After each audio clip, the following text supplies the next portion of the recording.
না তো আমি সে হাজ্জাজ। ও আপনি চিন্তা করছেন আমার তো মাথা থাকবে না। ডাক দিয়ে বলছে বাদশাহ আপনি আমার চিনি না তো? আমি এই গ্রামের ওই লোক যার মাসে 2 দিন মাথা খারাপ হয়, আজকে তার পয়লা দিন। তো তুই পাগল, কারে ধরলাম?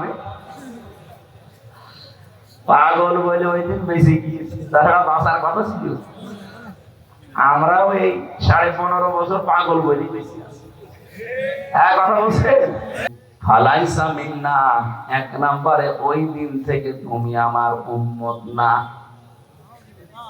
আপনি কিছু বুঝেছেন? কত বড় কঠিন হুঁশিয়ারি! চিন্তা করেন, নবীর উম্মত থেকে আপনি বের হয়ে গেছেন। আপনি মনে করছেন আমি নামাজ পড়ি, রোজা রাখি, মসজিদে সভাপতির দায়িত্বে আছে, আমি নবীর উম্মত নেই মানে না। নবী নিজে বলছেন ফালাইসা মিন্না। যার বালাগাত মানতে বোঝে, আরবি গ্রামারে ফা শব্দটা 19টা অর্থে আসে। এভাবে হবে না, ক্লাসের মতো থাকবে। রাজশাহী জেলার বাগমারা থানার অন্তর্গত, এটা কি জানো? সাদর কম নাকি? সাদপাড়া, পশ্চিম পাড়া 3 রাস্তার মোড়, জগলু চৌধুরী মসজিদের উন্নয়ন করবে। কোরআনে কারিমের পবিত্র অনুষ্ঠানের সম্মানিত সভাপতি, আপনাদের এলাকার সন্তান বিশিষ্ট রাজনীতিবিদ জনাব আব্দুল সালাম পারভেজ দামাত বারকাতুহুমুল আলিয়া। প্রধান অতিথি বিশিষ্ট শিক্ষাবিদ রাজনীতিবিদ অধ্যাপক মোহাম্মদ আবুল কামাল হোসেন, আতালাল্লাহু উমরাহু ওয়া বারাকাল্লাহু ফি হায়াতি, আমিন। প্রধান পৃষ্ঠপোষক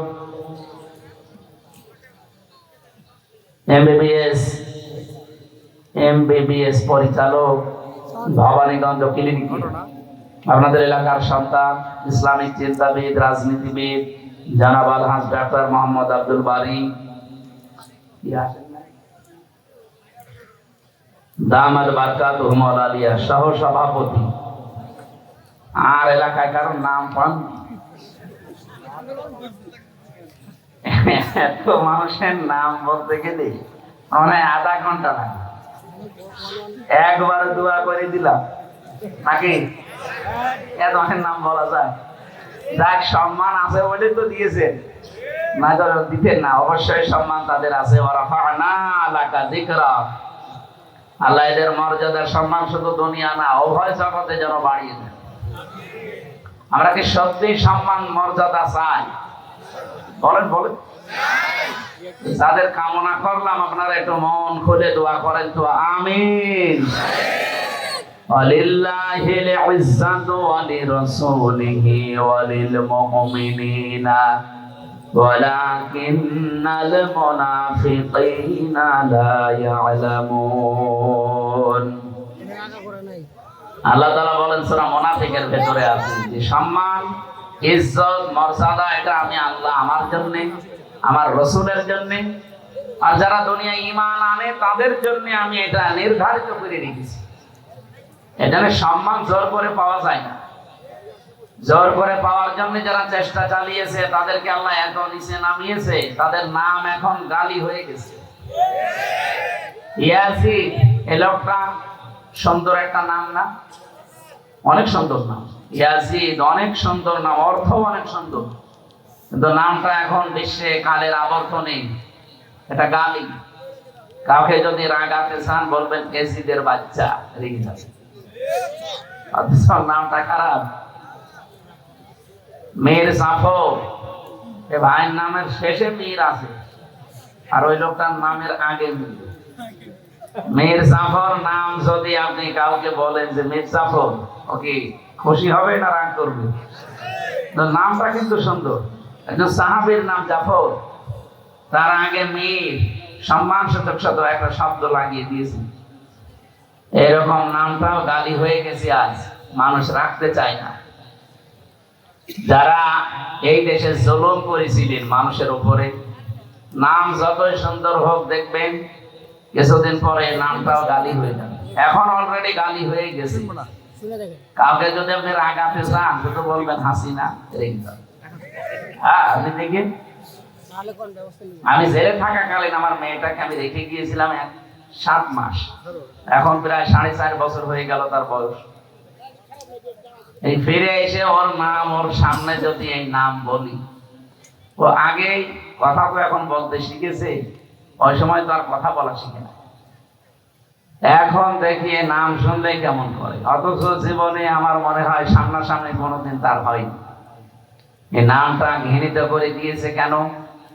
পৃথিবীতে আপনি এখন 6 জনের নাম পাবেন, এদের নাম শুনলে তামাম দুনিয়ার সে যেই হোক, ধর্ম তার আলাদা থাকতে পারে, ও ঘৃণার চোখে দেখবে তার নামটা। 1 নম্বরে 3 জন পর পর আমরা ইহুদির নাম পেয়েছি। হিটলার, একে মুসলমান না খ্রিস্টান? খ্রিস্টান ছিল। 2 নম্বরে নাম এসেছে এখন এই যেটা চলছে নেতানিয়াহু। 3 নম্বরে আমাদের প্রতিবেশী মোদি। 4 নম্বরে যেটা পালিয়েছে আমাদের এইটা হাসিনা। তার নাম কেমন যেন লাগে, এটা ছাতা নিতে চাই না। এই নামগুলো ঘৃণিত করে দিয়েছে কেন? কারণ সম্মান মর্যাদা যার ভেতরে, এদের ভেতরে এই জিনিসগুলো নেই। আল্লাহ মর্যাদা রেখেছেন আলিয়া আলামাতনা। সূরা মুজাদালার 11 নম্বর আয়াতে আছে, ইয়ারফাউল্লাহুল্লাযীনা আমানু মিনকুম ওয়াল্লাযীনা উতুল ইলমা দারাজাত। এই পৃথিবীতে যারা ঈমান আনার পরে তাদের যোগ্যতা জ্ঞান এগুলো অনুযায়ী টিকে থাকতে পারে, আমল করা মানে কাজ করা, টিকে থাকা। আল্লাহ বলেন এই মানুষগুলো দিন যত যাবে তার মর্যাদা তত বাড়তে থাকবে। এজন্য ইয়ারফা এটা মুজারে, বর্তমান ভবিষ্যৎ, প্রেজেন্ট ফিউচার। সম্মান মর্যাদা ইজ্জত আল্লাহ কোথায় রেখেছে আমরা আন্দাজে অন্য জায়গায় তালাশ। সম্মান মানুষ পাবে ঈমান আনবে, সম্মান মানুষ পাবে তার জ্ঞান অনুযায়ী, যোগ্যতা অনুযায়ী কাজ করে। আমার কথা বোঝা গেছে? এখন যদি বলেন যে তাদের ঈমান নেই, তাদেরও তো মানুষ সম্মান দেয়। সামনাসামনি সম্মান দিলে পেছনে সে দেখবেন তার অত্যাচারের কারণে এমন গালি দেয়। আমি উপন্যাস পড়ছিলাম, এই হাজ্জাজ বিন ইউসুফ লোকটা একটা লোক ছিল দুনিয়ায়, এত সালে মানুষের আসল নাম ভুলে গিয়েছিল। ওই সময় মানুষ দায়িত্ব হয়েছে ওর নামই জানে। ভাই পেয়াদা যারা আছে দেশের জনগণ এসে বলছে আপনার জন্য তো রাস্তায় আর বের হওয়া যায় না, মানুষ শুধু আপনার নামে গালি দেয়। তারা এমন এমন নিকৃষ্ট গালি বানিয়েছে। গালি দেয় কে গো? এত সাহস কার দেখি? একটা ছদ্মবেশ নিয়ে রাস্তায় গেছে, এক গ্রাম্য লোকের সাথে দেখা হলো। হাজ্জাজ বিন ইউসুফ এই লোকটা কেমন? ও তো যাবে। কেমন? যাবে বাচ্চা যাবে। 2-3 বার এই কথা শুনে ওর মেজাজ গেছে খারাপ। এই বেটাই আমার চেনো না? তো আমি সে হাজ্জাজ। ও আপনি? চিন্তা করছে আমার তো মাথা থাকবে না, ডাক দিয়ে বলছে বাদশাহ আপনি আমারে চেনেন না? তো আমি এই গ্রামের ওই লোক যার মাসে 2 দিন মাথা খারাপ হয়, আজকে তার পয়লা দিন। তো পাগল, কারে ধরলাম? পাগল বলে ওই দিন বেশি গিয়েছে, তারা বাঁচার কথা ছিল। আমরাও এই 15.5 বছর পাগল বলি বেশি আছি। হ্যাঁ কথা বলছেন? সম্মান মর্যাদা কিসের ভেতরে আপনি এখনো টের পাননি। এই জন্য আহ্বান জানাবো, যদি সম্মান মর্যাদা, শান্তি, স্বস্তি, নিরাপত্তা, কল্যাণ এগুলো পেতে চান, দুনিয়াতে আল্লাহ হক দিয়েছেন, অধিকার দিয়েছেন। উলাইকা লাহুমুল আমন। আল্লাহ যেন এভাবে আঙ্গুল দিয়ে দেখাচ্ছে, এটা ইসমে ইশারা। উলাইকা লাহুমুল আমন, এই মানুষগুলোই শান্তি, স্বস্তি, নিরাপত্তার হকদার। কারা? আল্লাযীনা আমানু ওয়া লাম ইয়ালবিসু ঈমানাহুম বিযুলমিন, যারা ঈমান আনার পরে তাদের ঈমানের সাথে জুলুমকে মিশ্রণ করে না। এখানে জুলুম মানে শিরক।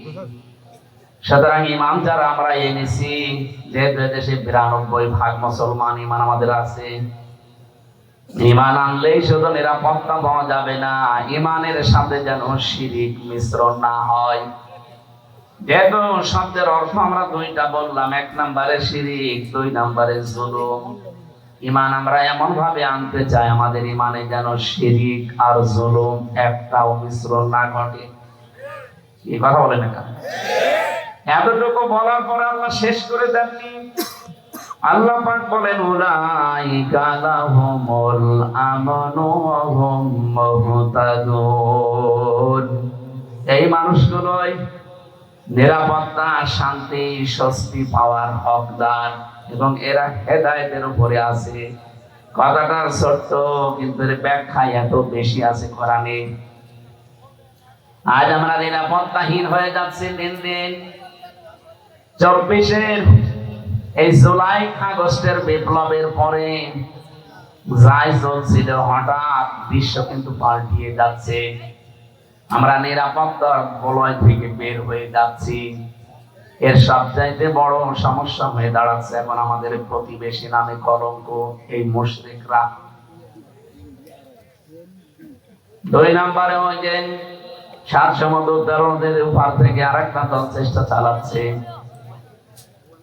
এখানে নিরাপত্তা যদি আমরা সত্যি পেতে চাই, রাশিয়ার কাছে, চীনের কাছে, আমেরিকার কাছে, ভারতের কাছে পাওয়া যাবে না। আমাদের যেহেতু আরেকটা জগতে বিশ্বাস আসে, সেই হিসাবে বলছি এই পৃথিবীর ময়দান আমরা নিরাপত্তা পেতে চাই কার কাছে? এখানে ঈমান যা আছে এটা যেন নষ্ট না হয়। ঈমান আনার পরে যারা ওই আমল করবে, ঈমানে যা শিখেছে। আমি খুতবার ভেতরে যে কথাগুলো আরম্ভ করেছিলাম, ওয়া শাহাদু আল্লা ইলাহা ইল্লাল্লাহ ওয়াহদাহু লা শারীকা লাহ, এ পর্যন্ত আমি শেষ করে দেইনি। আমরা এমন আল্লাহর স্বীকৃতি দিয়েছি যার কোনো শরীক নেই, তিনি একা।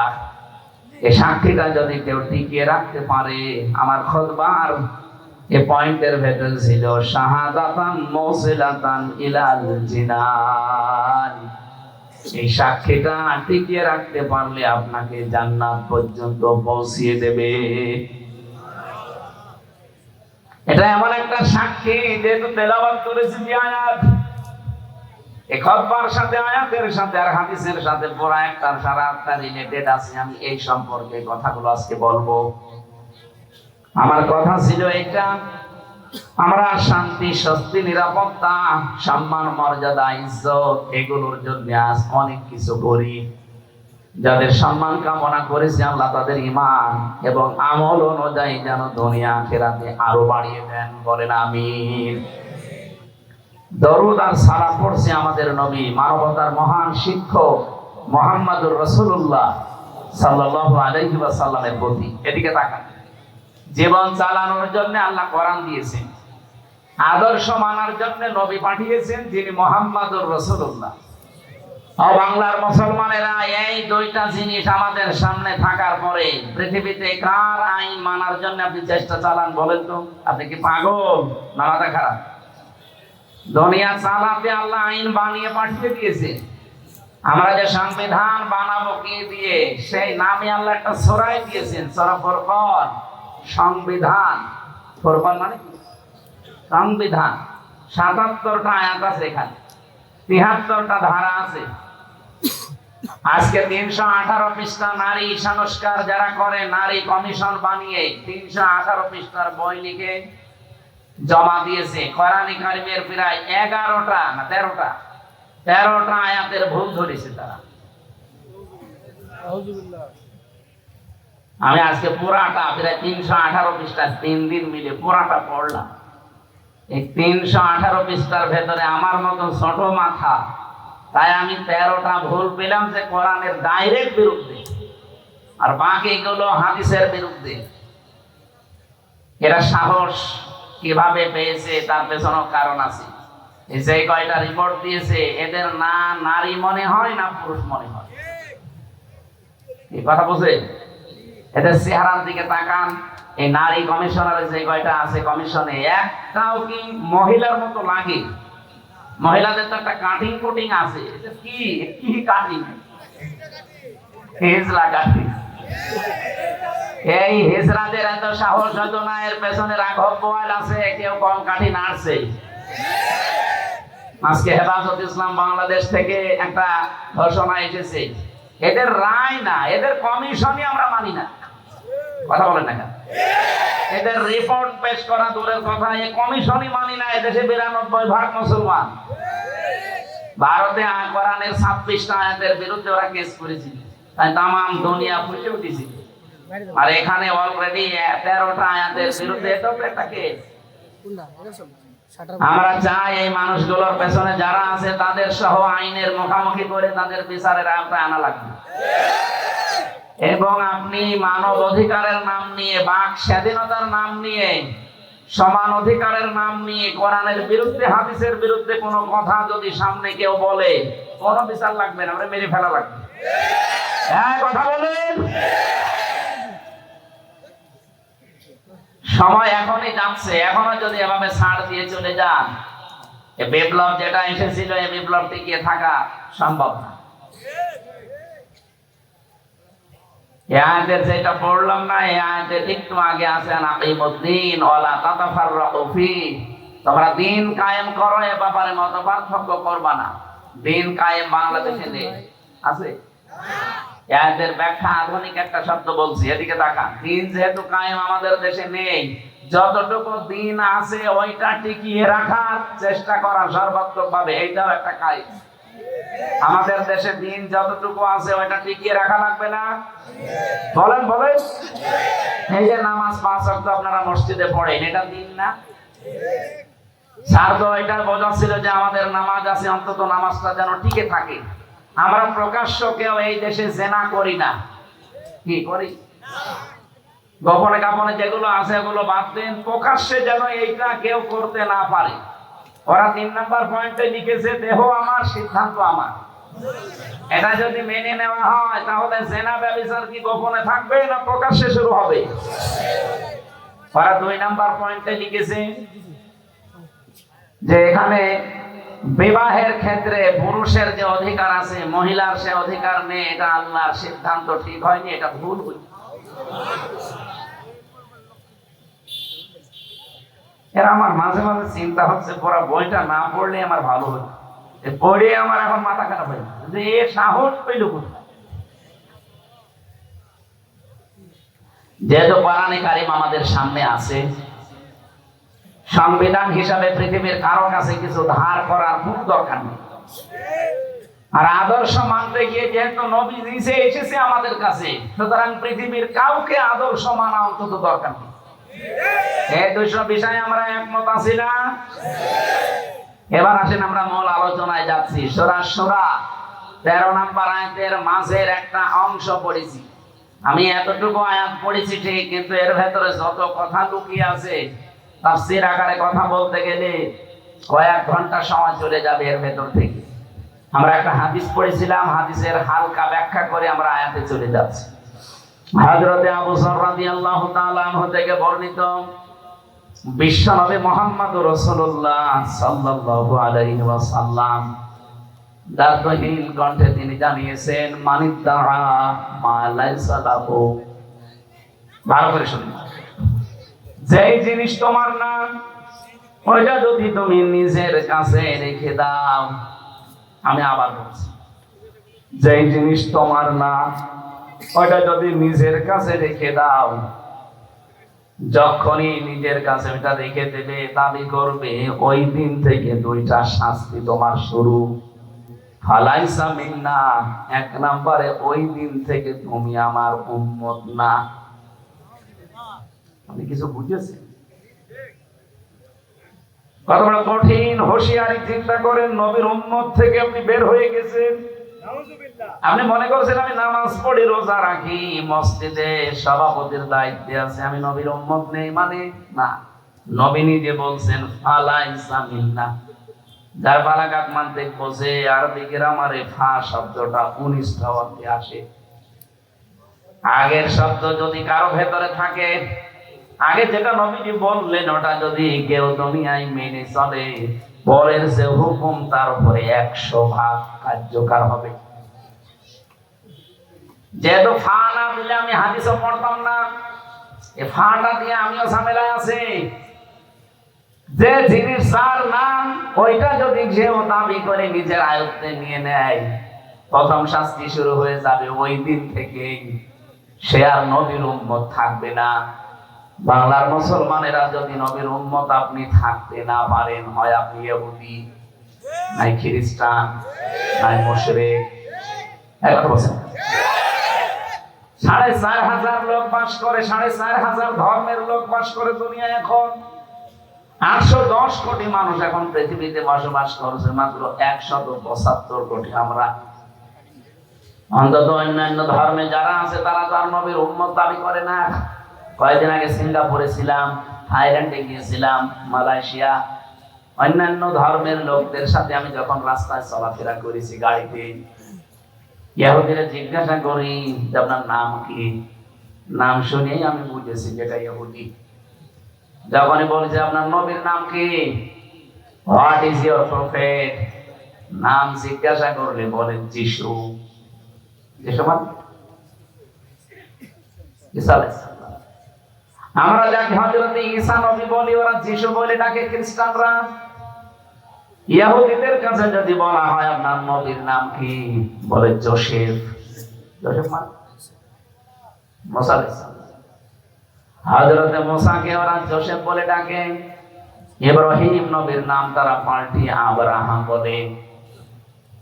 বুঝেন কথা? বুঝে এখন বলেন তো, যারা যোসেফ বলে ডাকছে, আমি ইহুদির সাথে মিশে প্রথমে ধরতেই পারি না যে ওটা ইহুদি। এত বড় বড় দাড়ি, জুব্বা একেবারে পা পর্যন্ত, পাগড়ি মাথায় দেওয়া একেবারে গোল করে, এইদিকে সামনে পেছনের কান্দে ৪-৫টা ছাওয়াল পাওয়া চলতেছে। ওর স্ত্রী পাশে হাত মোজা, পা মোজা পরা, এমনকি মাথার উপরে দিয়ে মেকআপ দেওয়া, একেবারে খাস পর্দা। দেখে বোঝার উপায় নেই যে ইহুদি। আমার মনে হচ্ছে বড় কোনো আলেম হবে। নাম শুনেই যখন বুঝেছি যে না, এটা ইহুদির নাম। শুধু নাম শুনেই বোঝা না, নাম জিজ্ঞাসা করার পর আমি নবীর নাম জিজ্ঞাসা করি। নবীর নাম বললেই কেউ বলে যোসেফ, মানে ওটা ইহুদি। যিশু তার মানে খ্রিস্টান।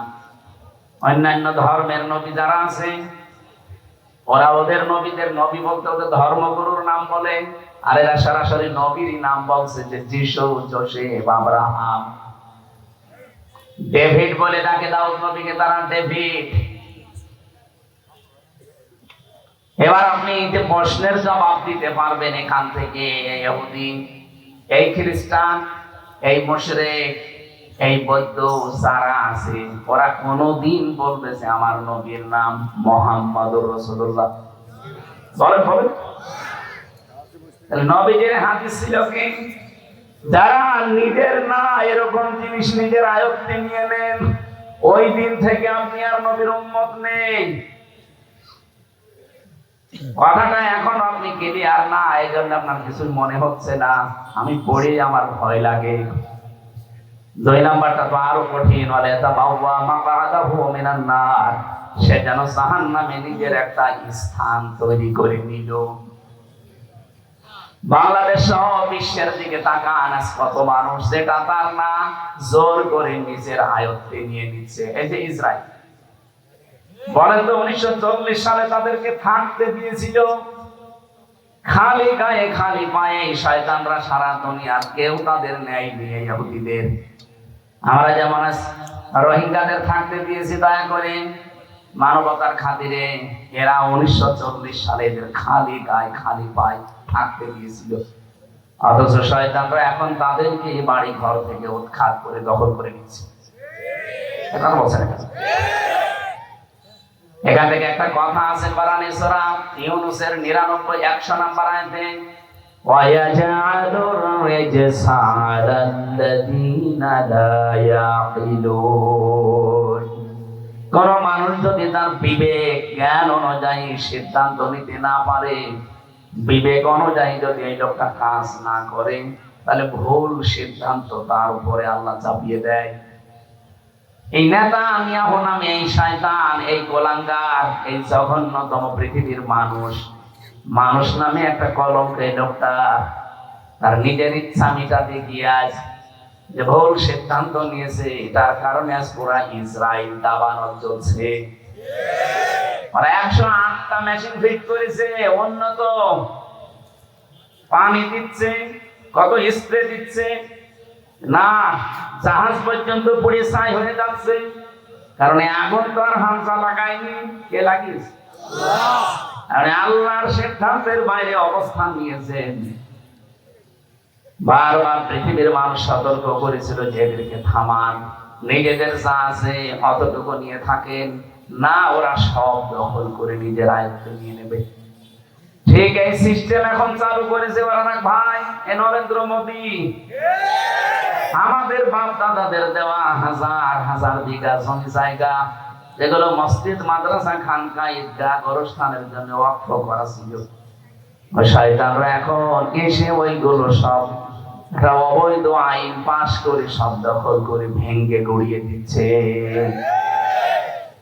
গোবিন্দ পরামানিক গত পরশু দিন দেখবেন একটা লাইভ করেছে, হিন্দু মহাজোটের মহাসচিব এই লোকটা গোবিন্দ চন্দ্র পরামানিক লাইভে বলছিল যে মোদী নামে এই মাতালটাকে হিন্দু সম্প্রদায় যারা পৃথিবীতে আছেন তারা একে থামান। এই মাতাল যা করছে পৃথিবী বসবাসের অযোগ্য হয়ে যাচ্ছে। অলরেডি ভারতে দাঙ্গা লাগিয়ে দিয়েছে। এই কথা বলছে দেখা, যেহেতু প্রতিবেশী তো এ বাতাস আসলো বলে দেশে, কারণ ওদের সাথে কারোর মিল নেই। আপনি দেখেন ভারতের সাথে এই যে মালদ্বীপ, নেপাল, ভুটান, পাকিস্তানের তো নেই, আফগানিস্তানের সাথে একটা বর্ডার ছিল তাও মিল নেই, মায়ানমারের সাথে মিল নেই, চীনের সাথে মিল নেই, আমাদের সাথে মিল ছিল, বুবু ছিল, বুবু নেই, মিল নেই। বাবু ওখান থেকে যে কি করছে, জামিল মোহাম্মদ একটু হয় আবার কেটে যায়। এখানে কারোর সাথে যেহেতু ওদের সম্পর্ক ভালো না, মিল মোহাম্মদ নেই, এখানে আমার মনে হচ্ছে এই বাতাস এই দেশেও আসলো বলে। সাম্প্রদায়িক সম্প্রীতি নাকি এই দেশে চলে না, নেই, অথচ তামাম দুনিয়ায় আছে। এই দেশে আগস্টের 5 তারিখের পর থেকে এই 9 মাসে সব জায়গায় সাম্প্রদায়িক সম্প্রীতি বৃদ্ধি হয়েছে। এতদিন হয়তো হতে পারেনি শুধু ওদের কারণে। একটা রিপোর্ট পেয়েছিলাম,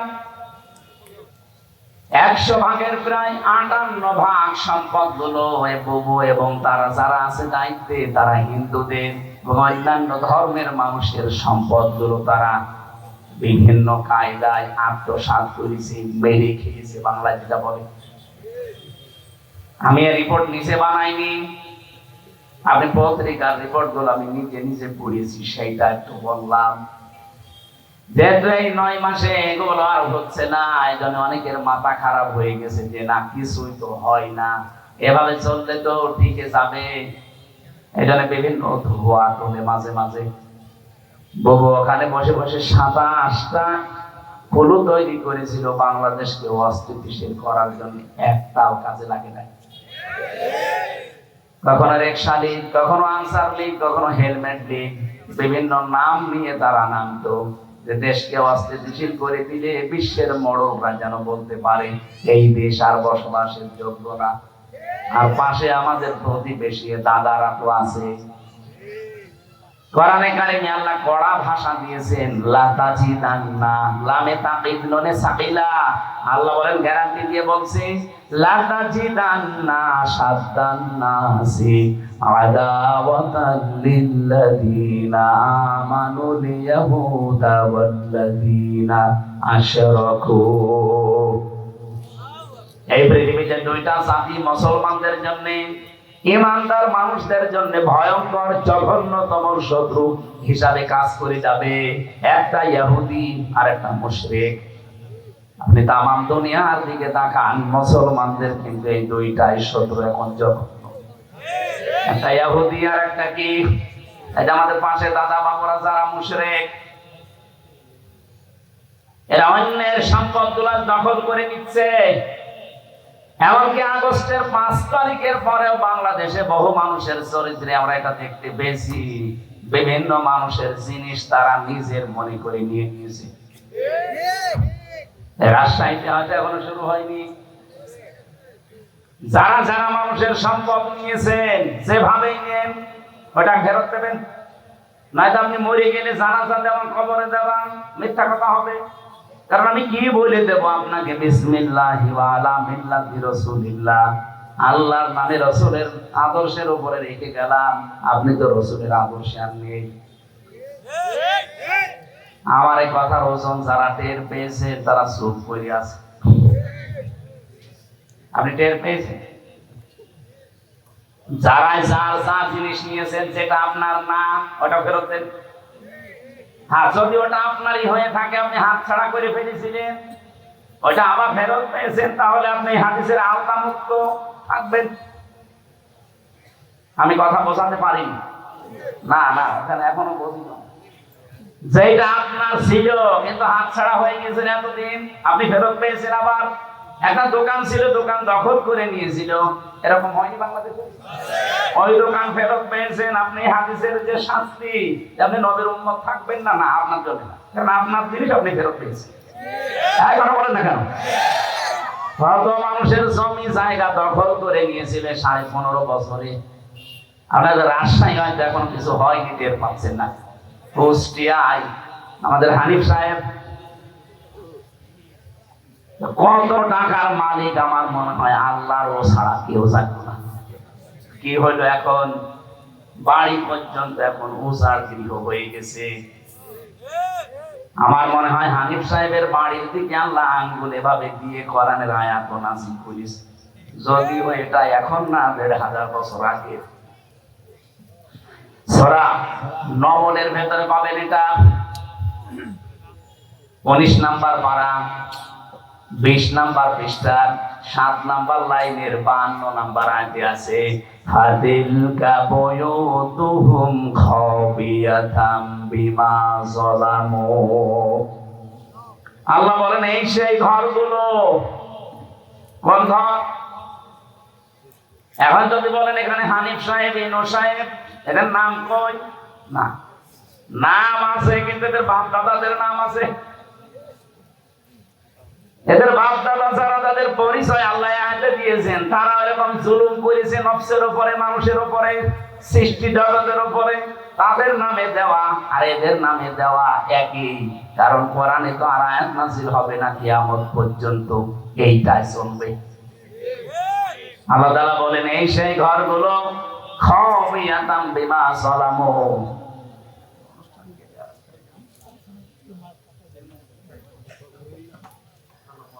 আমার ভাইরা,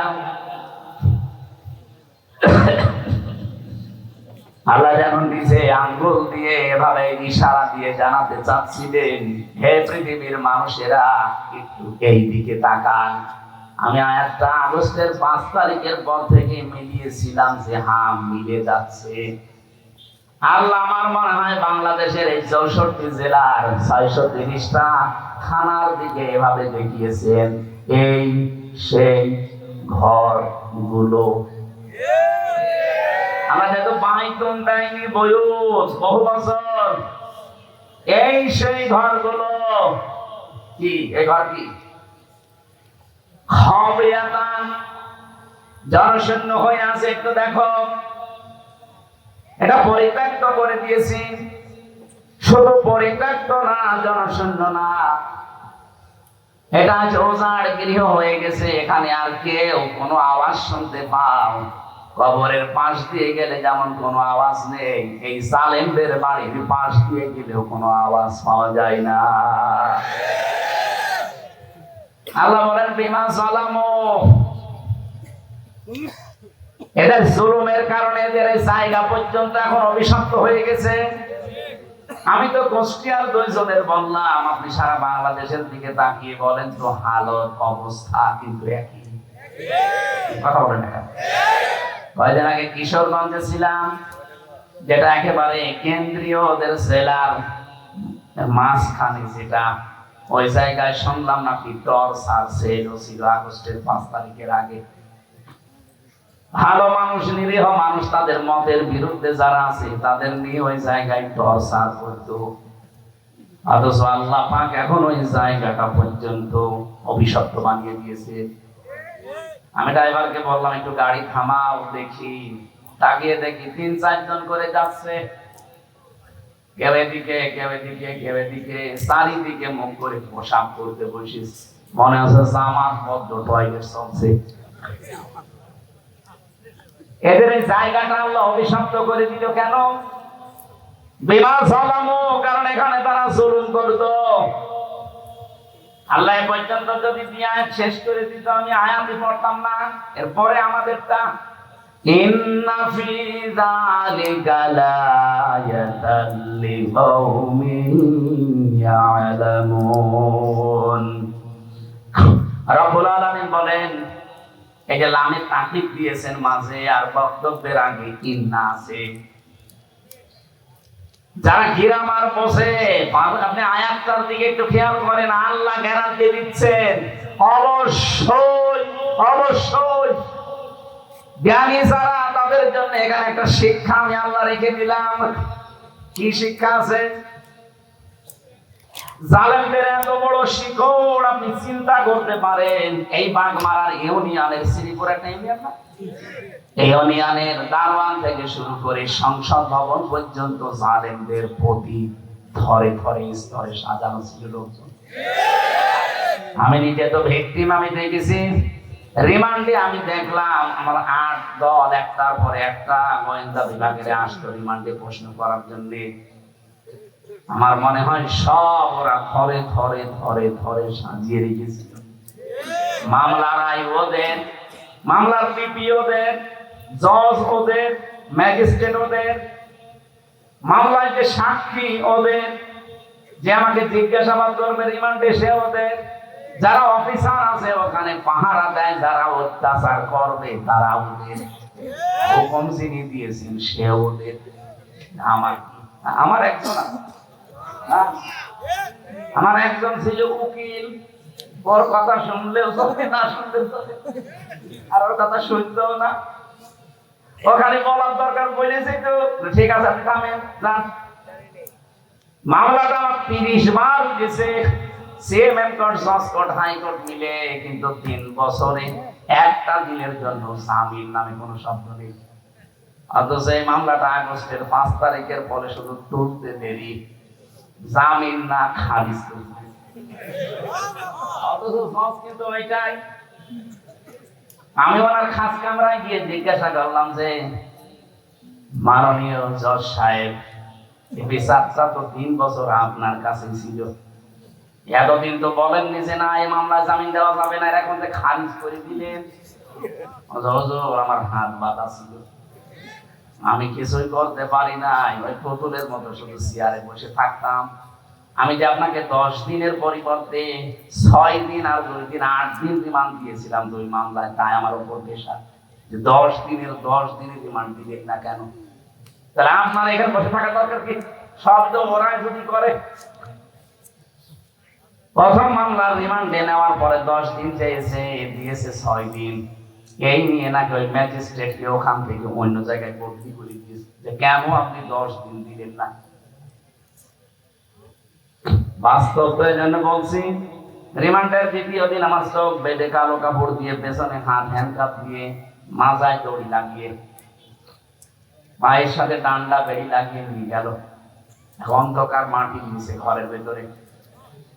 আমি বললাম যে কি 10 দিন রিমান্ড চেয়েছিল, অথচ এই অফিসার গুলো একটাও করে আমার সাথে যায়নি, শুধু মামলার আয়ু আমার সাথে ছিল। আমার দেখছি ওরা আগে আগে প্রশ্ন করছে যে রিমান্ড চাইলো 10 দিন, 6 দিন দিল, অবশ্যই এই ম্যাজিস্ট্রেট, এই ম্যাজিস্ট্রেট মনে হয় আপনার দলের লোক। আমার দলের লোক হবে কি করে? জীবনে আমি তার নামও শুনি নাই, তার কোনোদিন দেখিও নাই, আর সে আমাকে চেনে কিনা আমি তাও জানি না। 10 দিন তো আপনারা চেয়েছিলেন, তা আপনি তো ছিলেন না, আপনি কি করে জানলেন? তার মানে ওখান থেকে সবকিছু ম্যাজিস্ট্রেটকে বলে দিয়েছে, যা যা ও তাই তাই করেছে। পরে কয়েকদিন যখন জেলখানায় গেলাম দেখি ওই ম্যাজিস্ট্রেট ঘুরে বেড়াচ্ছে ভেতরে, কি আপনি এখানে?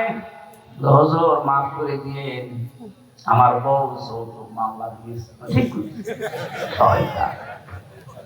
যৌতুক মামলা দিয়ে এখন জেলে আমার সাথে এমনি দেয়নি, কোন কারণে আমার এই মিথ্যা তথ্যগুলো লিখে সই করে দিলি? সৌদের আমার যা যা বলতে বলেছে আমি তাই তাই করেছি। আল্লাহর কসমে কোরআন হাতে নিয়ে বলছি, বাংলাদেশে শুধু হাসিনা ছাড়া যারা ছিল সব হাত বাঁধা। তাই বলেন, ও কাওয়া কাকুরও হাত বাঁধা ছিল। কাওয়া যতই কাকা করুক, যদি একটু মুখ ফসকে সত্যি কথা বলে, ওই দিনই কাওয়ার কর্ম শেষ করে দিত। হয়তো হইল কাদের কাকু বলা যায়, কাওয়া কাকু।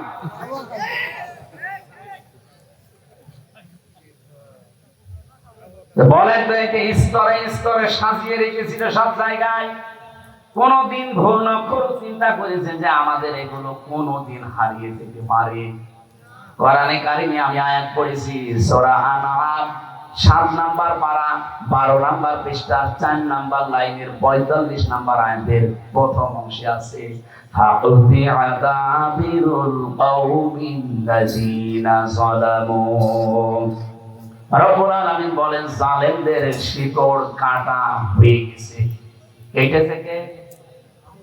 না না, আল্লাহ না। বলতে এটা মসুল, এর ফাইল জানা নেই। জালেমদের শিকড় যে কাটা হয়ে গেছে, কেটেছে কে? আপনি কি আলেম? এখানে আলেমরা বসে আছে না? মৌলানা পতিয়া এর ফাইল কে জানা নেই, কেউ জানে না জালেমদের শিকড় কাটলো কে। আপনি হানিফের বাড়ি এখন জিজ্ঞাসা করেন যে একটা পায়খানার ইটও নেই, প্যানও খুলে নিয়ে চলে গেল কি কেউ জানে না। শুধু কি হানিফের বাড়ি, সারা বাংলাদেশে জালেমদের অবস্থা একই? যাই হালকা পাতলা দুই একটা ছিল। এই ফেব্রুয়ারির 5 তারিখে আযাবুল বুলডোজার নাজিল হয়ে সব এই জেলায় নাজিল হয়নি। আমার প্রশ্ন ছিল কি বলেন তো, জালেমদের এত বড় শিকড় যদি কেটে ফেলা হয়ে যায়, আগামীতে যারা চেয়ারে বসবেন, কারা বসবেন আমরা জানি না, যারাই বসবেন সাবধান, জনগণের উপরে যেন জুলুম না হয়। তাহলে 5 বছর পরে আপনার বাড়িও শ্মশান হয়ে যাবে। এ পর্যন্ত বুঝেছেন নাকি হাঁ করে আছেন? সুতরাং যার জিনিস নিয়েছে, চুরি করে হোক, ডাকাতি করে হোক, চাঁদাবাজি করে হোক, যা নিয়েছেন যেটা আপনার না ওটা ফেরত দেন। আর যদি আপনার জিনিস আপনি ফেরত পান, অসুবিধা নেই, ইসলামী ব্যাংক যাদের তো তারা ফেরত পেয়েছে। অনেকে বলছে না এটা চিন্তায় হয়েছে, চিন্তা হয়েছে মানে ইসলামী ব্যাংক আপনার বাবার না, যাদের ব্যাংক তারা ফেরত পেয়েছে, তাদের মাথার ঘাম পায়ে ফেলে টাকা দিয়ে ব্যাংক করা। ব্যাংক যাদের তারা ফেরত পেয়েছে, জিনিস যার সে যদি ফেরত পায়, এই হাদিসের আওতা মুক্ত থাকবে। কিন্তু আপনার জিনিস না, আপনি বাবা শাহজালাল সব হালাল করে দখল করে দিচ্ছে। এটা যারা করেছেন আগামীতে ফেরত দিয়ে দেন কালকে, নাই তো আপনি নবীর উম্মত আর নেই। আপনি মরে গেলে আমার দিয়ে জানাজা না, কাবার ইমাম দিয়ে জানাজা পড়িয়ে মাটি দেবে, কবরে আযাব শুরু হয়ে যাবে। এরপরেও যদি কেউ না বোঝার ভান করে থাকেন, এদিকে আসেন, আসেন, এমন জোরে কানে নিচে দুইটা দেবো না, সব টের পেয়ে যাবে। যাবো না।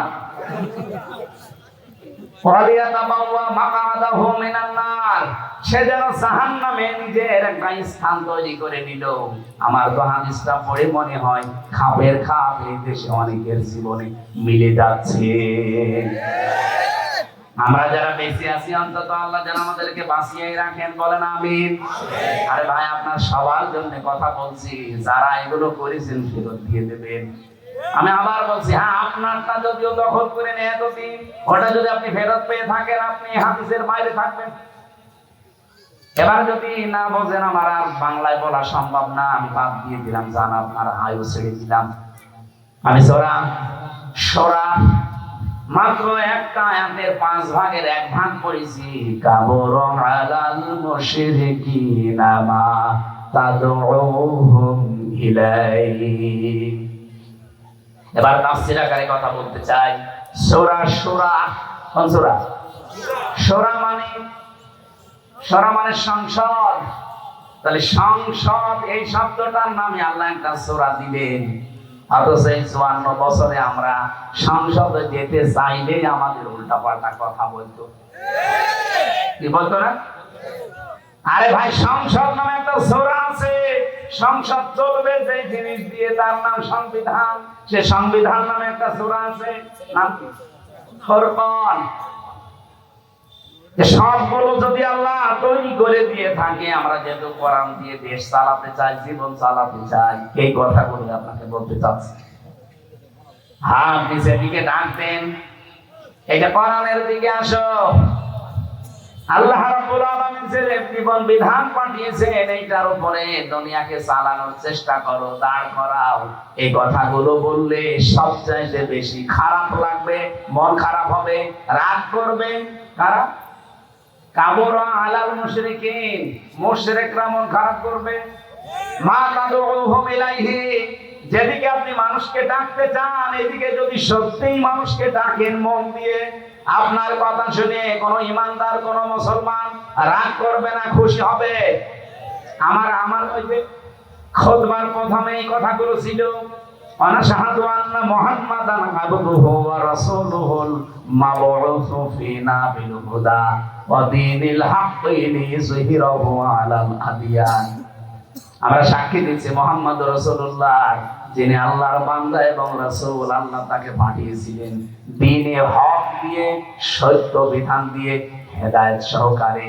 লিইয়ুযহিরাহু আলাল আদিয়ান, দুনিয়ায় যত দিন ধর্ম আছে সব কিছুর উপরে ইসলামকে বিজয় করার জন্য। এজহার মানে কি? আমরা অনেকে মনে করি এজহার মানে নুন সাকিন মিম সাকিনের কায়দা। এটা এজহার মানে স্পষ্ট করা না। এজহার মানে এখানে বিজয় করা, এজহার মানে দাঁড় করানো, এজহার মানে কায়েম করা। এবার আসেন আমরা আয়াতের মূল কথায় যেতে চাই। আপনারা কি চলে যাবে? হ্যাঁ,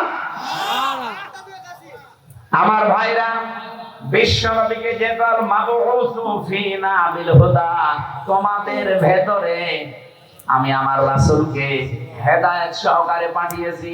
ওয়া দীনিল হক, সত্য দিন দিয়ে পাঠালাম। তাহলে নবীজি এসেছিলেন পৃথিবীতে হেদায়েত নিয়ে এবং সত্য দিন নিয়ে। তার কাজ কি ছিল? কোরআন শরীফ থেকে আমি তিনটা জিনিস নবীজির জীবনে পেয়েছি। ওনার মিশন এবং ভিশন ছিল দুনিয়ায় তিনটা। কয়টা? বলেন। এক নম্বরে উনি তাওহীদ প্রতিষ্ঠার জন্য এসেছিলেন। এটা রেকর্ড হচ্ছে, তো সারা বাংলাদেশে লাইভ চলছে, সবাইকে শোনাতে চাই। এই দেশে তাওহীদ প্রতিষ্ঠার জন্য নবীজি যেহেতু পৃথিবীতে এসেছিলেন, উনি এখন নেই, এই দায়িত্ব এখন তার উম্মতদের। এই কথা বলেন না কেন? এখন এটা প্রতিষ্ঠা করবেন কি করে? তাওহীদ প্রতিষ্ঠার জন্য কোরআনে কারিমে ১৫০০ বছর আগে, আমরা একটু ভালো করে শুনবেন, আল্লাহ পাক ১৫০০ বছর আগে কিছু মূল নীতি দিয়েছেন যে তাওহীদ যদি প্রতিষ্ঠা করতে চান, এই তিনটা মূল নীতি সামনে নিয়ে এগিয়ে যাবেন।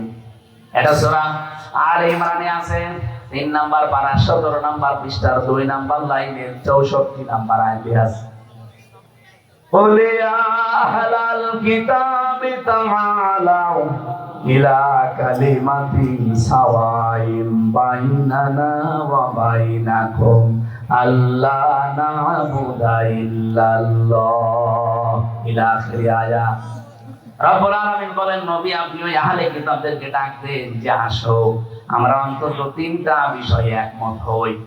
যেহেতু তোমরা হযরতে মুসা নবীর উম্মতের দাবি করো, কেউ ঈসা নবীর, কেউ দাউদ নবীর, কেউ ইব্রাহিম নবীর, বিভিন্ন রকমের নবীদের নাম বলে তোমরা দুনিয়ার জীবন চালাতে চাও, আসো সবাই মিলে আমরা তিনটা বিষয় ঐক্যমত হই।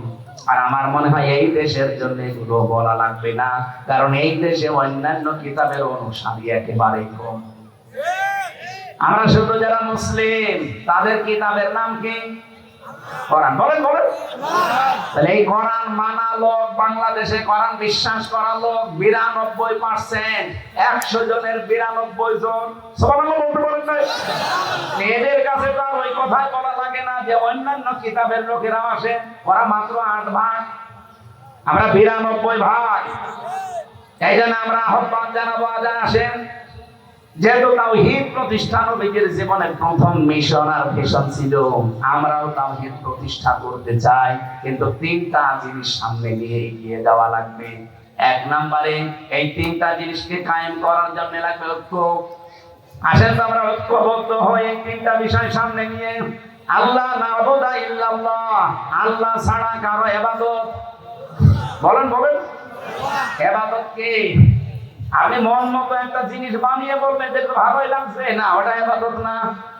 আল্লাহর হুকুম থাকা লাগবে আর রাসূলুল্লাহর তরিকা থাকা লাগবে, এর নাম ইবাদত।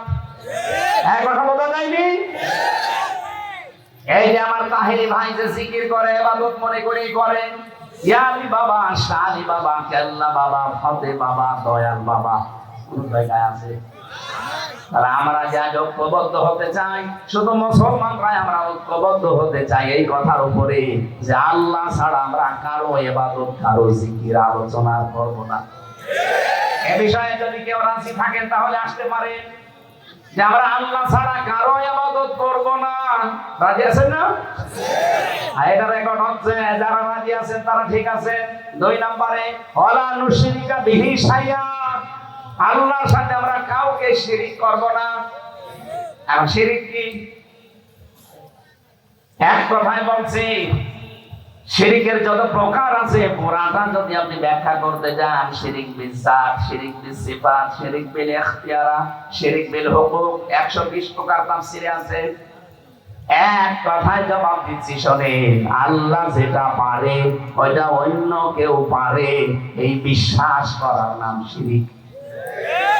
সকল ক্ষমতার উৎসকে বলেন বলেন, এখানে অন্য কারো অধিকার। কেউ যদি অন্য কাউকে যোগ করে বলে না জনগণ সকল ক্ষমতার উৎস, ও কিন্তু শিরিক করলো। আর এই শিরিক বাংলাদেশে নেই। কথা বলে না কেন? কারা কারা এই শিরিকে আছেন হাত তোলেন তো। সবই ভালো ভালো, আলহামদুলিল্লাহ, যাক ভালো। 2 নাম্বারটা বলি, এদিকে তাকান। সন্তান দিতে পারে কে? অন্য কেউ? হ্যাঁ না, মানে বাঘ মারাছিলাম কালকে রাত।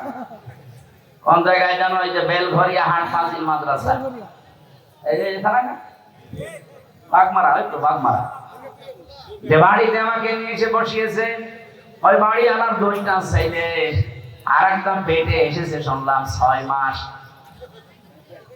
উনি পরীক্ষা করে দেখেছে ওইটাও ছেলে, কিন্তু উনি মেয়ে চাই। আমার একটা পানির বোতল নিয়ে বলছে, হুজুর এমন পানি পড়বে যেন এটা মেয়ে হয়ে যায়। আমি কি ডাউনলোড করে দেব? কি বিশ্বাস!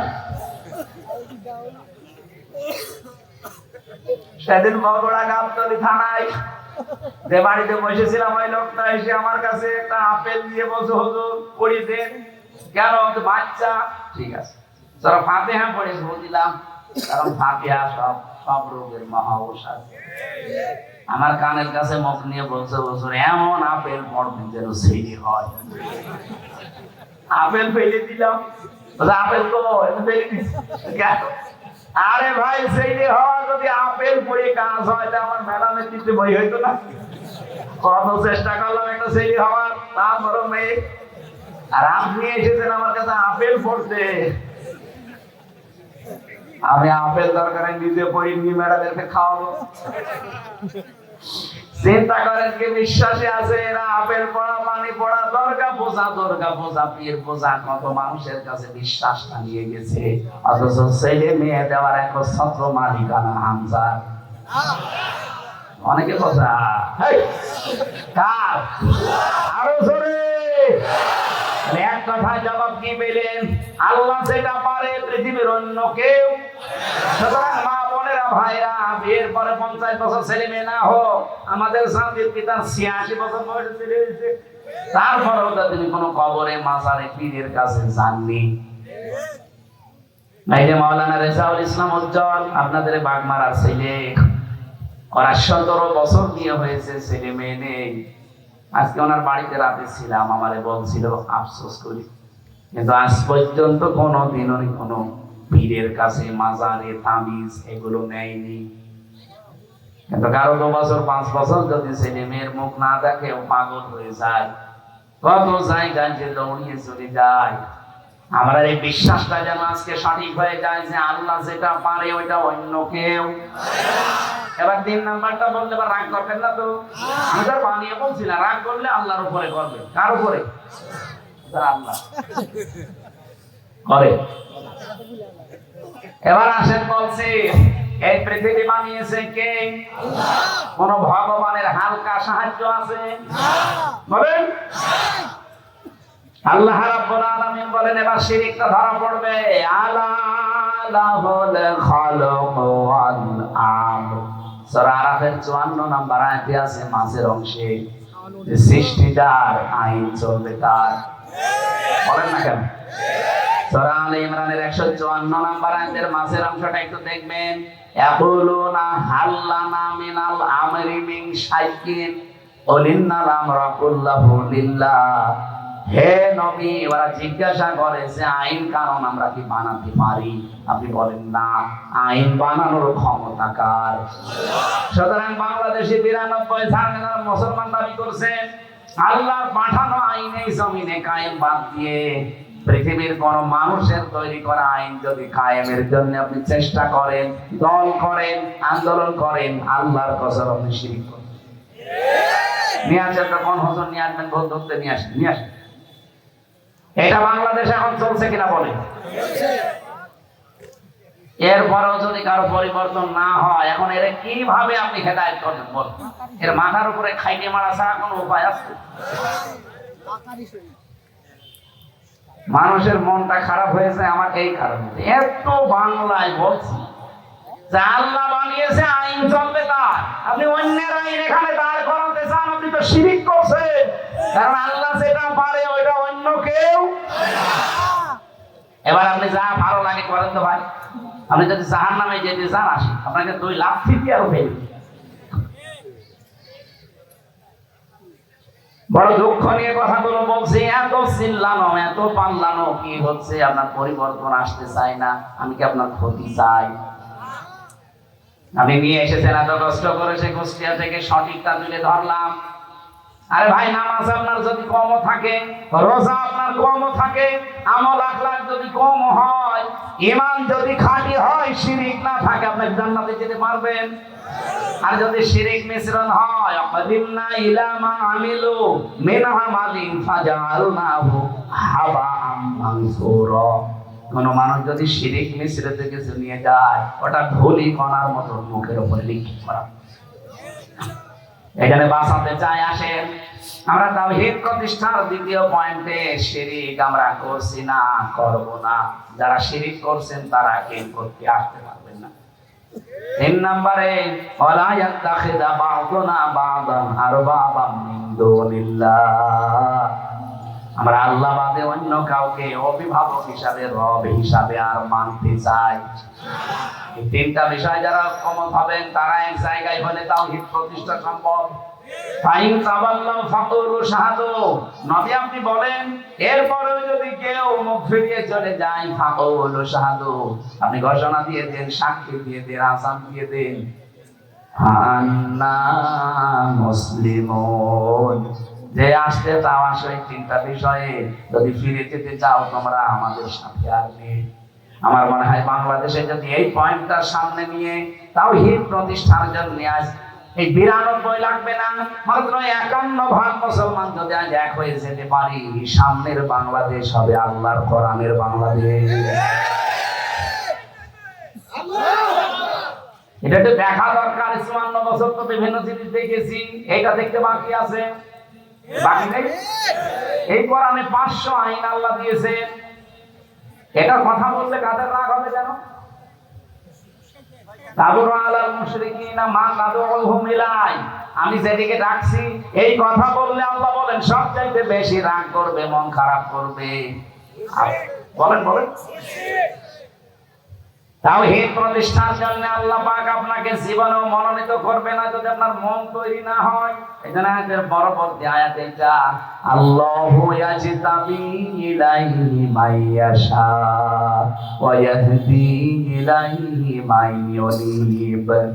আল্লাহ সবাইকে এই কাজে মনোনীত করেন না, আল্লাহ যাকে নির্বাচিত করেন, পছন্দ করেন, তাকে এই কাজের জন্য বাছাই করেন। আর যাকে আল্লাহর ভালো লাগে না, আল্লাহ তাকে ছাঁটাই করে দেন। তাহলে ছাঁটাই করা, বাছাই করা, এটা আল্লাহর একটা পদ্ধতি। আল্লাহ আন্দাজে কাউকে ছাঁটাইও করেন না, আন্দাজে কাউকে বাছাইও করেন না। আল্লাহ ছাঁটাই করতে হলে আল্লাহ সেই যোগ্যতা দেখে তার ভেতরে, আল্লাহ বাছাই করতে হলেও তার যোগ্যতা দেখে। সুতরাং আপনি যদি ফিরে আসার মন তৈরি না করেন, জীবনও একামতে দিনের কর্মী হিসাবে আল্লাহ আপনাকে বাছাই করবে না। আল্লাহু ইয়াজতাবি ইলাইহি মাইয়াশা। আল্লাহ পাক বলেন আমি নির্বাচিত করি, আমি বাছাই করি, আমি তাকে নির্ধারণ করি, তাকে পছন্দ করি, তাকে এই মানুষটাকে আমি আল্লাহ আমার নিজের দিনের জন্য, দিন কায়েমের জন্য পছন্দ করে রাখি। তখন দেখি ওয়ায়াতি ইলাইহি মাইয়ুনিব, ওই লোকটা আমার দিকে ফিরতে চায়।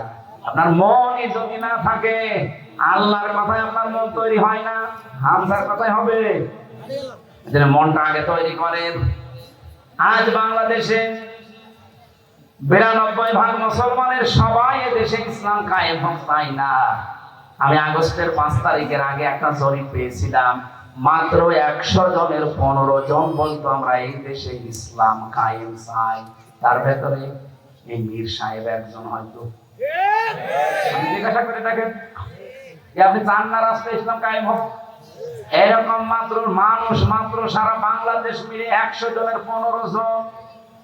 অথচ এই 9 মাসের ব্যবধানে আপনি এই যে এপ্রিল চলছে, আজকে মে মাস না, আজকে 3 তারিখ এপ্রিলের আমার মনে হয় 29 তারিখের একটা রিপোর্ট পেয়েছিলাম। এটা এই যে মাইক্রোসফট দিয়েছে, এটা খ্রিস্টানরা 227টা দেশ নিয়ে তারা এই রিপোর্ট পেশ করেছে। বাংলাদেশ নিয়ে একটা রিপোর্ট এই খ্রিস্টানরা দিয়েছে। এই মাত্র 9 মাসে বাংলাদেশ যে চেঞ্জ হয়েছে, এই দেশে এখন 15 জন না, 100 জনের 77 জন মানুষ চাচ্ছে এই দেশে ইসলাম কায়েম হোক। 77 জন চলে গেছে, আর কিছুদিন সেটে দেন। আমার তো মনে হচ্ছে যেভাবে দাওয়াতি কাজ চলছে সারা বাংলাদেশে, কুষ্টিয়াতে কয়েকদিন আগে আমার নিজের পাশের ইউনিয়নে 4000 মানুষ একামতে দিনের কর্মী হওয়ার জন্য একবার শপথবদ্ধ হয়েছে। কোরআনে কারিমে পড়েছিলাম 1500 বছর আগের আয়াত, ইযা জা নাসরুল্লাহি ওয়াল ফাত। যখন আল্লাহর সাহায্য আসবে তখন আপনি বিজয় দেখতে পাবেন। আর বিজয় আসলে আপনি প্রথম নম্বরে দেখবেন অরাইতান নাসা ইয়াদখুলুনা ফি দীনিল্লাহি আফওয়াজা। দলে দলে পালে পালে মানুষ ইসলামে প্রবেশ করছে।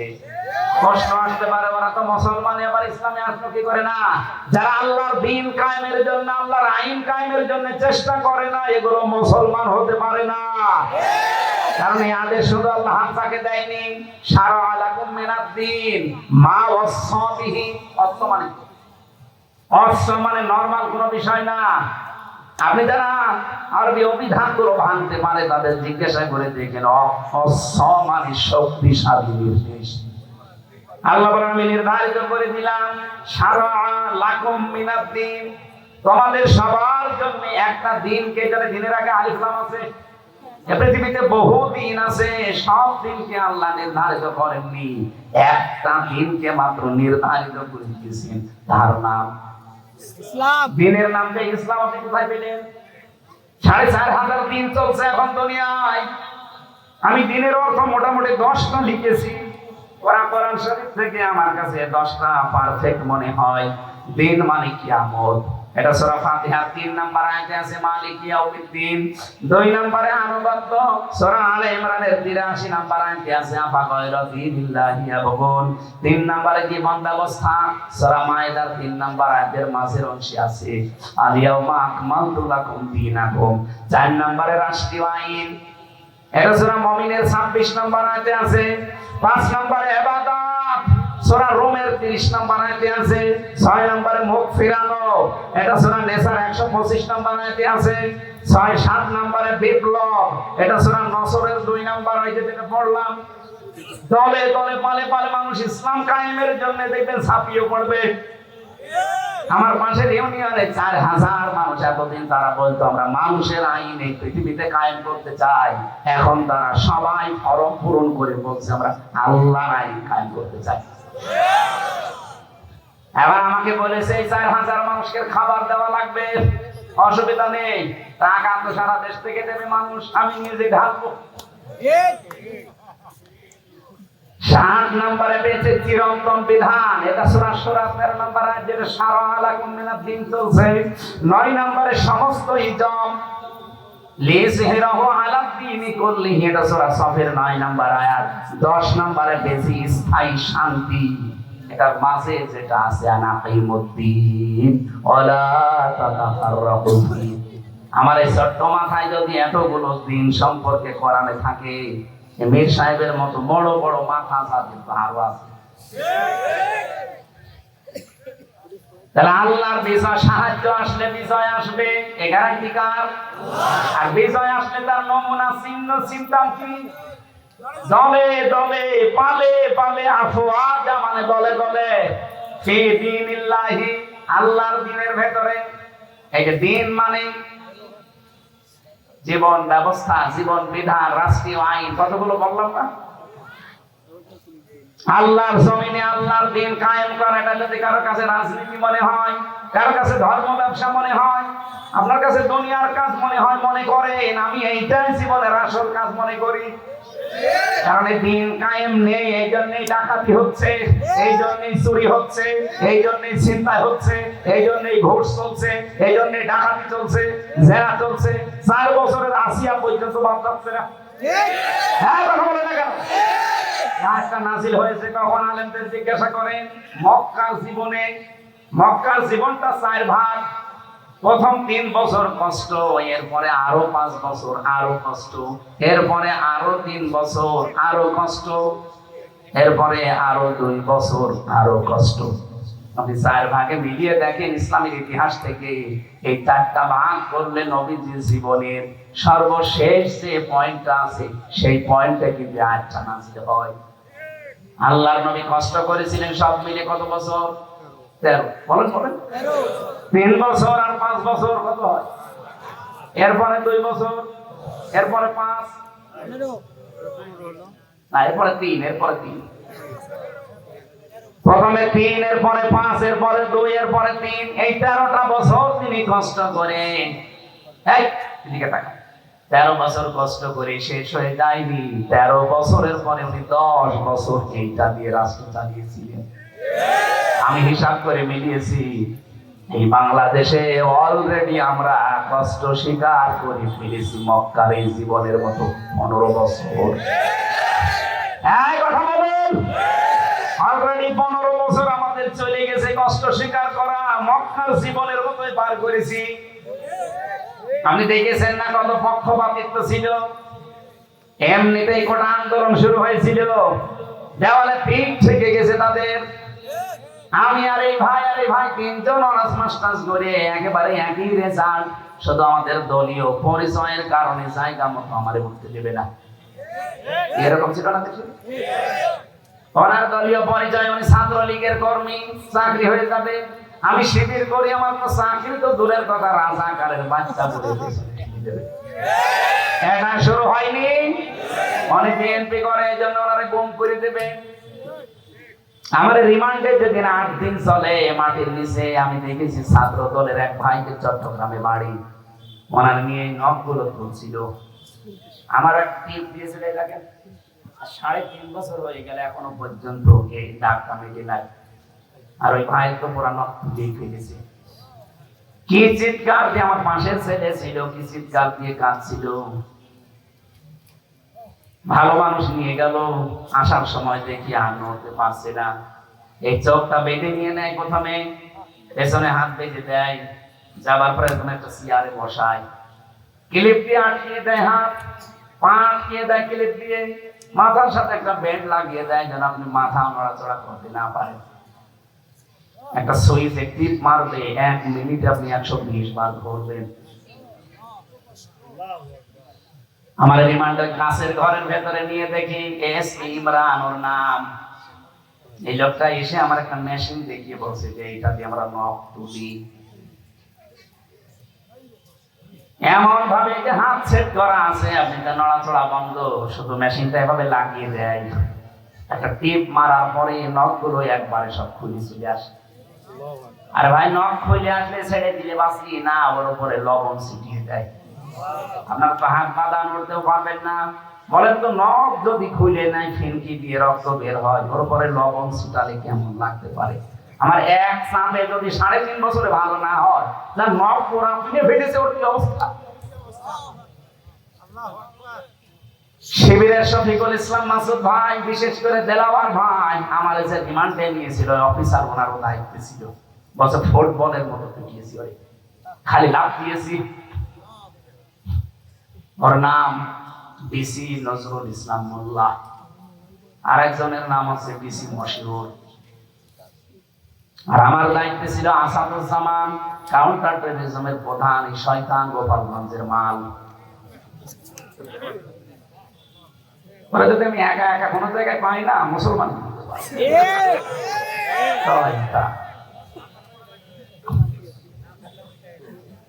দেলাওয়ার ভাইকে যে পিটিয়েছে, সে আমার দায়িত্ব ছিল। অবশ্যই যে তার আছে, তার গরম করে যখন আগুনে লাল টক টক করে, ওইটা ওর ননু দিয়ে ঢুকিয়েছে।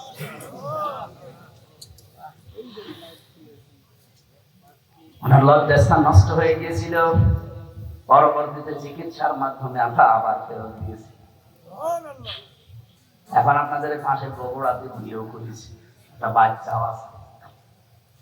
এই বাংলাদেশের সবচাইতে বেশি 67 দিন রিমান্ডে ছিল আল্লাহর এই বান্দা, জীবন্ত শহীদ দেলাওয়ার।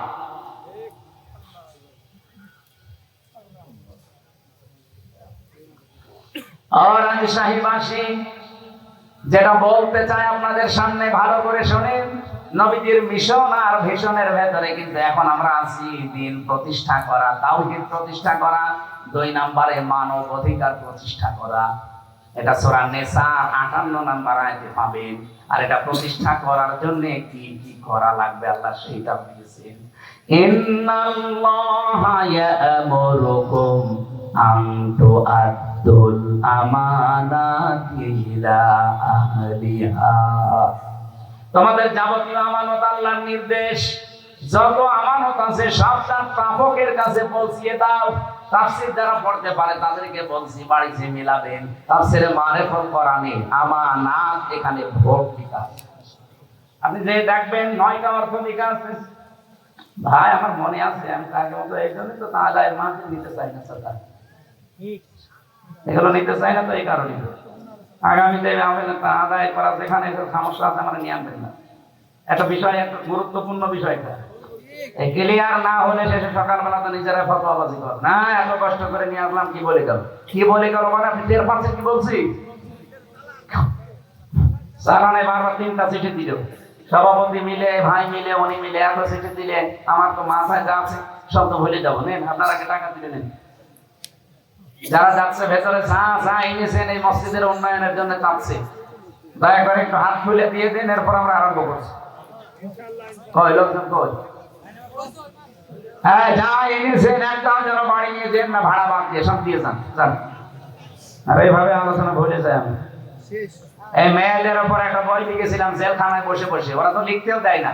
ফাঁসির কন্ডেম ছেলে, বহু কষ্ট করেছিলাম, দাম্পত্য জীবনের সমস্যা এবং তার সমাধান, এটা মেয়েদেরকে পড়াবেন, 120 পৃষ্ঠা করেছি। আর এটা শিক্ষিত মানুষদের জন্য, সৃষ্টি নিয়ে, এটা সবার জন্য না। যারা শিক্ষিত মানুষ আছেন এটা নিতে কাজে লাগবে আপনার, যদি পারেন এই 2টা নিয়েছেন। ওই গাড়িতে মনে হয় কোন জায়গায় আছে জানো। এই লোকজন কইবো আপনাদের কি, একটা লোক তো দেখি না। আমাদের সময়কে 15 মিনিট দেবো, আমি 2 মিনিট খালি সময়গুলো, 1 ঘন্টা 1.5 ঘন্টা চলছে, তাড়াতাড়ি করেন। ওইটা চলে যাচ্ছে মানে, ও আপনি টাকা তুলবেন, তোলেন। তাড়াতাড়ি করুন। এসে হোসেন কই?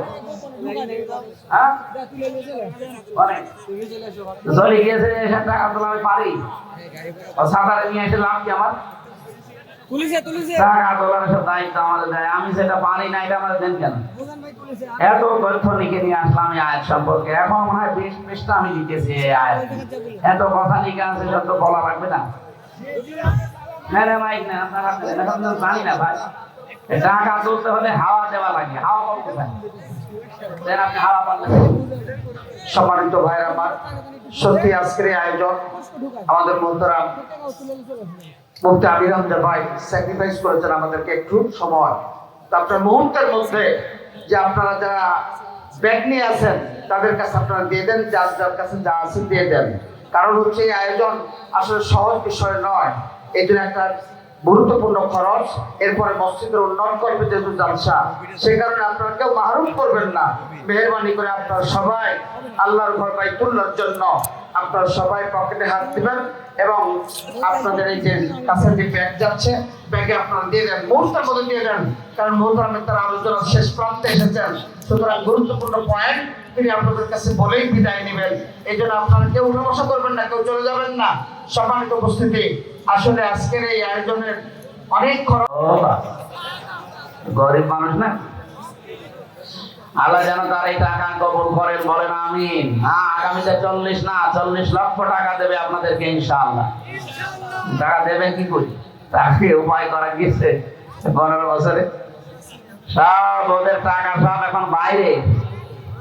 আমরা তো এই বাইরের দেশে যে দেখতেছি শয়তানরা টাকা কামাই করেছে, পাঠিয়েছে, পাচার করেছে, কিন্তু এখন ভোগ করতে পারে না। যে হোটেলে চোরের মতো থাকে, যে দেশে যাই দেখি চোরের মতো বসে আছে। কি দাদা এখানে? হুজুর দোয়া করেন, আমি আগেই পালিয়েছি। আগে আপনি পালালেন কেন?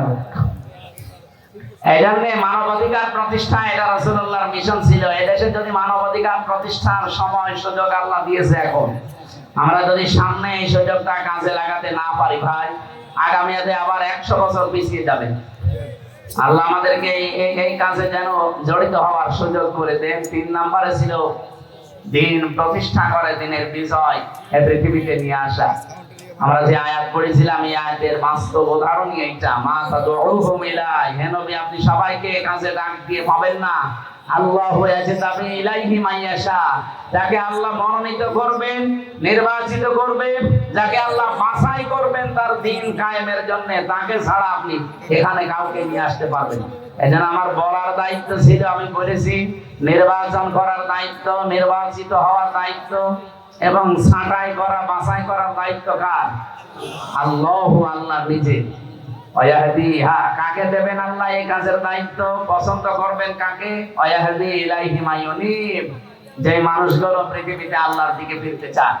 সম্মানিত ভাইরা, যেহেতু বাস্তব উদাহরণ বলার সময় আমি প্রথমে একটা কথা বলেছিলাম, দিন আমাদের দেশে কায়েম নেই। যতটুকু কায়েম আছে এটা যেন নষ্ট না হয়।